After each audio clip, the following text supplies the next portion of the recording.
been a while since you've seen this truck, and that's because it's been in the paint shop. I don't know if you remember or not, but the roof was rusty. There was hardly any paint on the hood. The grille was maroon, and the top of the fenders were peeling. Had all that painted. Truck could still use a good buff to make it match a little bit better, but turned out really good. Especially for a budget job, this is really cheap, and the paint quality is actually really good. You saw the video where we did the cab lights, and just recently I went and put new pinstripe all the way around the truck because it was peeling off, and we actually had to paint this whole fender because the paint was peeling down too far. Other than that, the interior is pretty much done. No rips in the seats.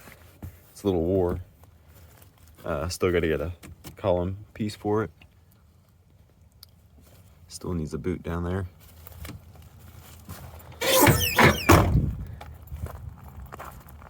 Still missing a center cap.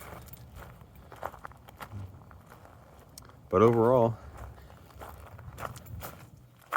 it looks a whole lot better.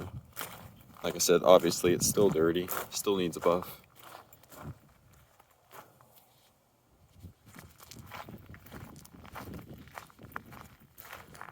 But wow, made a huge difference on the way this truck looks. And I know some of you are gonna be sad, but this truck is actually sold. But the good news is that I'm about to start working on the white 6.5, which is back there. So stick around and look forward to that. We're gonna get that thing running, or at least try our absolute best to get it running, so we still have a running 6.5 on the channel, because if it runs, I got some really good plans for it.